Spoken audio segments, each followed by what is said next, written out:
The history of art is filled with images that leave a deep mark on us, but few manage to convey such an overwhelming emotional weight as the painting popularly known as the Sad Jester. The real name of this masterpiece is Stańczyk, often spelled Stańczyk or Stańczyk in phonetic adaptations, painted by the Polish master Jan Matejko in the year 1862. Although the internet has transformed this character's desolate expression into a widely shared meme to illustrate those days when we feel defeated by life, a slightly closer look is all it takes to realize that we are standing before one of the most profound representations of despair, loneliness, and lucidity ever created by humanity. To understand the painting, we must first understand who the man sitting in that chair was. Unlike what many might think, Stańczyk is not a fictional character. He actually existed and lived in Poland between the 15th and 16th centuries, serving at the court of three important Polish kings: Alexander, Sigismund I the Old, and Sigismund II Augustus. At that time, the role of a court jester went far beyond simply doing somersaults or telling silly jokes. Stańczyk was a man of brilliant intelligence, a sharp mind who used humor, irony, and satire as legitimate tools for political and social criticism. He was the only person inside the palace who had explicit permission to speak the naked truth to the king without being executed for treason. He wore the mask of comedy to deliver massive doses of reality. Knowing this, the setting created by Jan Matejko gains an extraordinary dramatic weight. The painting throws us face to face with the paradox of his existence.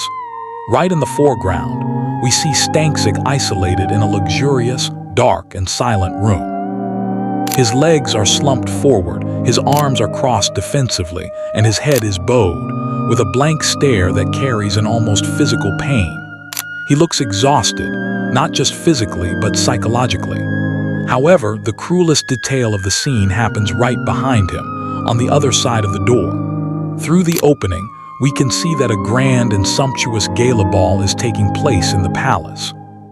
You can almost hear the vibrant music, the clinking of crystal glasses, and the laughter of the nobles and courtiers dancing without a single care. The contrast is brutal. The man whose sole social obligation was to make people smile has abandoned the party and locked himself in the darkness because he can no longer bear to pretend. And the reason for this sadness is not a personal drama, but a national tragedy. While the court joyfully celebrates, devastating news has just arrived at the kingdom. The city of Smolensk, a crucial military fortress for the defense and future of Poland, has been captured and taken by the enemy forces of the Grand Duchy of Moscow in 1514. This historical fact is symbolized by a letter shown lying on the table, right next to the jester. It is highly likely that the document contains the very details of this catastrophic military defeat. It is at this exact point that Jan Matejko's work transforms into a scathing social critique. In that immense palace, filled with generals, politicians, royal advisors, and wealthy aristocrats, Stańczyk, the court jester, the man everyone treated as a joke, is the only one who seems to feel the weight of the tragedy. He is the only truly patriotic citizen in that room, the only person who understands the real gravity of what the loss of that city means for the destiny of his people. While the rulers and the elite continue dancing, drinking, and ignoring the danger knocking at the door, the comedian mourns the future of his nation. The alienation of the nobility is placed side by side with the painful lucidity of the clown. If we look closely at the details hidden within the painting, we notice how the Polish painter scattered warning signs across the entire canvas. In the background, through a window open to the dark night, we can glimpse the silhouette of Wall Cathedral, the sacred site where the kings of Poland were crowned and buried. Right above the cathedral, streaking through the night sky, there is a bright comet.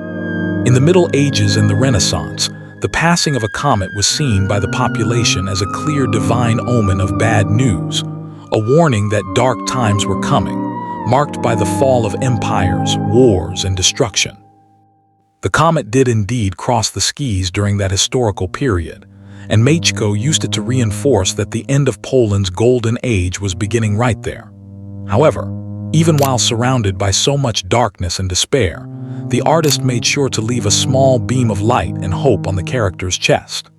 Fastened to his clothes, Stańczyk carries a medallion with the image of the Black Madonna of Częstochowa, a highly important religious figure considered the patroness and protector of the Polish people. This pendant shows that, despite all his disillusionment with the rulers of the time, the court jester still held a deep faith in the survival of his homeland and the strength of his people. Even the choice of colors in the painting was thought out with surgical precision. Stańczyk's outfit is a bright, intense red. This color was not chosen by chance.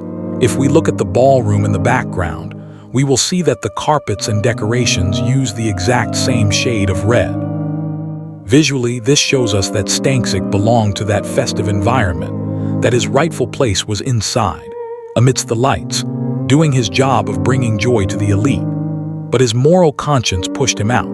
He preferred to physically distance himself from the hypocrisy and grieve alone in the shadows, leaving his jester's staff fallen on the floor as a sign that the comedy was over. This masterpiece introduces us to what psychology and literature call the sad clown paradox. It is the tragic reality of that individual who spends all their vital energy, creativity, and time building smiles on the faces of others, while inside, they are crumbling into pieces.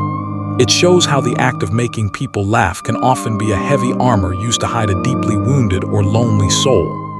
The final reflection that Jan Matejko's painting leaves burned into our minds is timeless and hits home for anyone who has ever felt out of place in the world. It shows us that, unfortunately, those who see the reality of the world the most are often the ones who can smile the least in front of it. In a society that frequently prefers alienation, superficiality, and non-stop partying to ignore real problems, lucidity becomes an almost unbearable burden to carry. Sometimes, having the capacity to understand the complexity of the world, see beyond appearances, and feel the collective pain is exactly what hurts and isolates us the most. Stańczyk remains seated in that chair, centuries later, reminding us that true intelligence usually walks hand in hand with a deep and silent melancholy.